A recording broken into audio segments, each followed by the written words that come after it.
ખૂબ જ tasty hotel style હરાભરા કબાબ બનાવવાની રેસિપી। તો ચલો શરૂ કરીએ હરાભરા કબાબ બનાવવાની રેસિપી। નમસ્કાર મિત્રો, વેલકમ છે ગુજરાતી વાનગીમાં। તો આજની રેસિપી છે હરાભરા કબાબ। હરાભરા કબાબ બનાવવા માટે અહીં આપણે સૌપ્રથમ બટાકાને બોઇલ કરી લેવાના છે અને તેમાં જરૂરી ઇન્ગ્રેડિયન્ટ્સ મેં આ વિડીયોમાં શેર કર્યા છે, તો જોતા રહો વિડીયો। તો ચલો સૌપ્રથમ આપણે બટાકાને બોઇલ કરી લઈએ।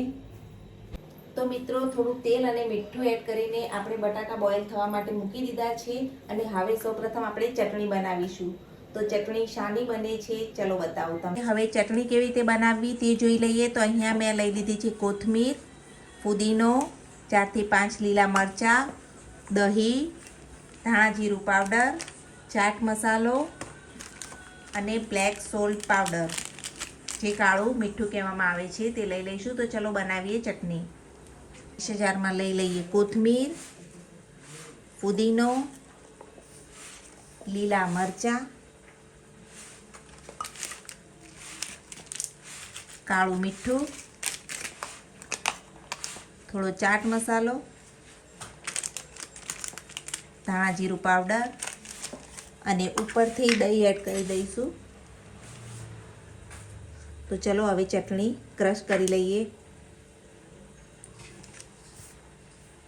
તો મિત્રો હવે આપણે પાલક અને વટાણા બંનેને બોઇલ કરી લેવાના છે, તેને પાણીમાં બાફી લઈશું। ચલો વટાણા બોઇલ થવા માટે મૂક્યા છે, તેમાં આપણે ચપટી મીઠું અને થોડી 1 ચમચી જેટલું ઓઇલ એડ કરી દઈશું, એટલે વટાણા જલ્દીથી બફાઈ જાય। અને એક સાઈડ આપણે મૂક્યું છે પાણી ગરમ થવા માટે।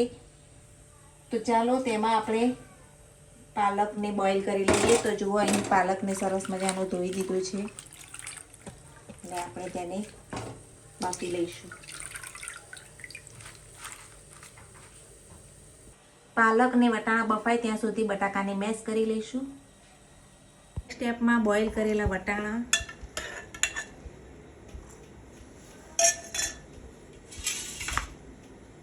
બોઇલ કરેલો પાલક, કોથમીર અને લીલા મરચાં, આ 4 વસ્તુને આપણે ગ્રાઇન્ડ કરી લેવાની છે।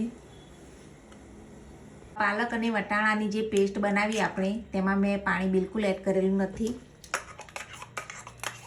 જો પેસ્ટ રેડી છે। લોયાની અંદર તેલ લઈ તેમાં આદુ અને લસણ, આદુ લસણની પેસ્ટને થોડી ફ્રાય કરી લઈએ અને તેમાં આપણે બટાકાનો માવો એડ કરી દઈશું। આ માવો એડ કર્યા પછી આપણે તેમાં એડ કરવાનું છે જે આપણે પાલક અને વટાણાની જે પેસ્ટ બનાવી હતી, મરચાંની, પાલક અને વટાણાની, તે એડ કરી દઈશું અને થોડું ફ્રાય કરી દેવાનું છે।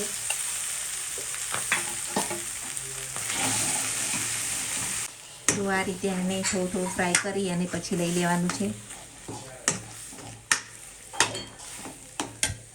આની અંદર આપણે 2 ચમચી કોર્નફ્લોર, પેલો ચણાનો લોટ, જીરું પાવડર, મીઠું, ચાટ મસાલો, મસાલા પાવડર, હવે આ બધું આપણે મિક્સ કરી દેવાનું છે। તો સરસ રીતે મિક્સ કરી દઈએ।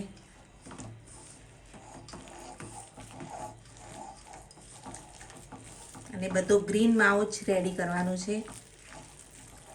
તો તેમાં આપણે શું એડ કરીશું? તો તેમાં મેં ટોસ્ટનો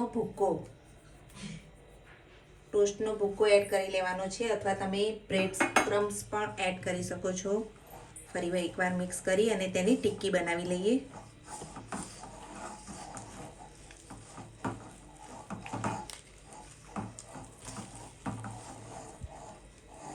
એ જુઓ આ રીતે હાથ ઉપર તેલ લગાવી લેવાનું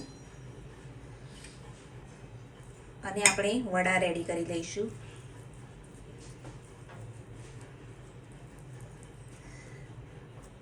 તો આ રીતે આપણે પ્રેસ આપીને આ ટાઈપના વડા બનાવી લેવાના અને તેને આપણે ડીપ ફ્રાય કરવાના છે। તો ચલો ડીપ ફ્રાય કરી લઈએ। તો આપણે આ વડાને હવે ડીપ ફ્રાય કરી લઈએ।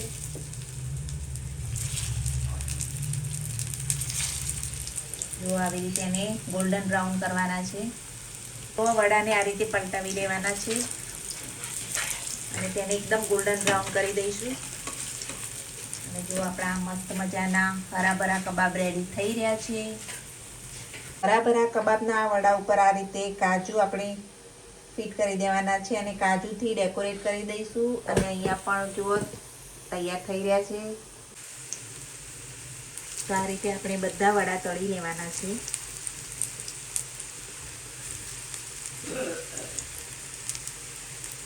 તેને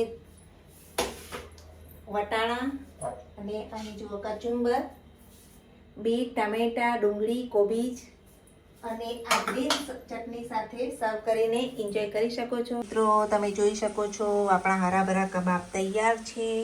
અને આ હરાભરા કબાબને તમે આ ચટણી સાથે, કચુંબર સાથે અને વટાણા સાથે સર્વ કરીને એન્જોય કરો.